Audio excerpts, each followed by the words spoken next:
The president of the Nigeria Labour Congress, Joe Ajaero, revealed details of his private meeting with President Bola Tinubu in Abuja last week as nationwide protests broke out over the rising cost of living.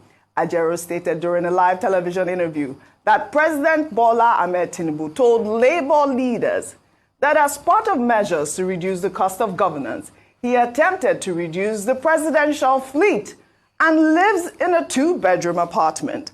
When asked about the appointments of several special assistants, Tinubu argued that rather than subscribe to complaints over hiring numerous aides, the unionists should consider the hires in light of job creation. I mean, this is a new twist, Rufai. Go ahead. Okay.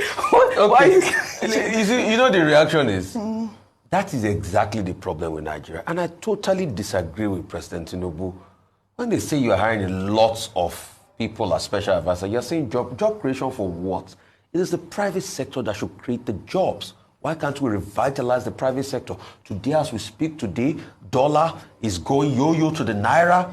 No cars on the road, OG. Businesses are shutting down. GSK is going down. Everything is going down in Nigeria, and nobody's talking about it. And you're trying to justify it, and you're telling us you live in a 2-bedroom. Humor me. Look at the mansion down the road. Yeah. What is 2-bedroom apartment? Presidential fleet. Yes. Look at the mansion that was just built down the road here. You're telling me 2-bedroom apartments. Is that what 2-bedroom? Maybe they're still renovating. Wait to renovate what? Let's not deceive ourselves. See, the truth has to be said here. All of that the president is saying that 2-bedroom apartment is just part of talk. We all know that the president is a very wealthy man. And he has means to whatever he wants to have means to. Okay. But what we are saying is, cut cost of governance. You are putting about 48 ministers in the first place. You are burgeoning ministries everywhere. We are not telling ourselves the truth. Why the people are suffering? Why senators are sharing 70 billion? And yesterday, for good measure, OG, they didn't know when God revealed them. As Senator Akpabio said, he said that we've put more. I've said to you, you take it tomorrow, that we've put money in your account, a token in your account as you're going on holiday. And the next thing, it looks like I withdraw that statement. And he now went ahead to say, we've sent prayers to your email. Send me prayers to my email. Pray for me, Senator. Senate clerk, pray for me. We can't keep deceiving ourselves. Or that's what we're just saying. Right. When we are saying everybody should take a haircut. All right. Dr. Abati, I'm sure you have a different view.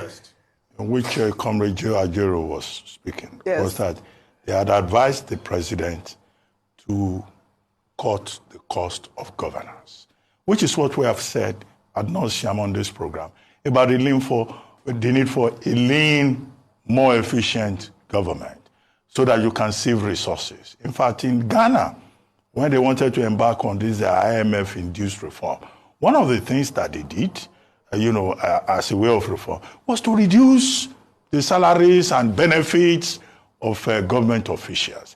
That's the kind of thing Nigerians are asking for, to save costs. To also reduce all these convoys and the number of assistants. Was it not here that we found that the Speaker of the House of Representatives employed about 40-something media aides, including somebody that will be holding microphone, and is named a special assistant in charge of microphones. Only in Nigeria do you see that kind of absurdity. Yeah. Okay, so that was the context in which Joe Ajaero was speaking. And he said they also raised a point about convoys, and that the president said he has no control over the fleet of cars in his convoy, that the security people say is a security consideration. And we've also made a point on this program that security agencies can be sometimes overzealous. They go beyond the normal to say, to be seen to be working, to be protecting the principal. So those are the issues. But definitely, President Tinubu will have to deal with the issue of bloated government. Absolutely. Yes. He cannot behave like Speaker of House of Reps or one other governor, or that students' union leader somewhere in Nigeria.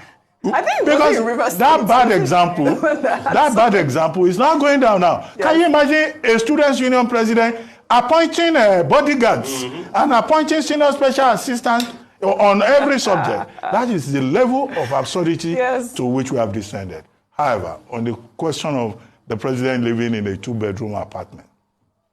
Again, context. You will recall that the president was living in Asokoro, and there were concerns that he was disturbing traffic, and people were complaining. So we were later told he has since moved to the villa. But when he moved to the villa, the 2-bedroom apartment that the president can talk of is glass house. If the main residence is still under renovation, and I don't know why that renovation should go on forever, the president can say, oh, he's staying in the glass house. The glass house is a 2-bedroom apartment. Even the dining room cannot take up to 10 people. Even the reception, most of the security boys, they will have to sit outside. Okay? The main living room there, if you have up to 6, 7 people there, it will look like it's crowded. And there are just 2 rooms. So if the president is referring to that 2-bedroom apartment, that's not a permanent apartment for the president. What the president does in the glass house is to hold meetings, maybe in the evening. Some meetings, the people will have been asked to wait at the glass house. He goes there, and then he goes back to the main residence. And this main residence and all the adjoining environment, it's palatial. Yes, no.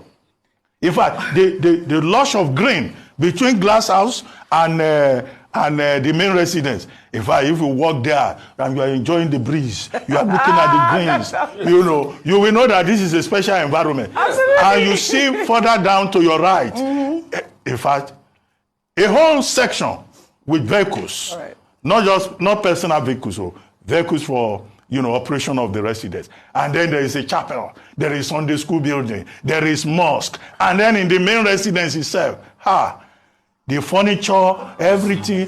You walk all the way to First Lady's place. First Lady also has her own section. And if you walk further down, the banquet hall, the extra banquet hall.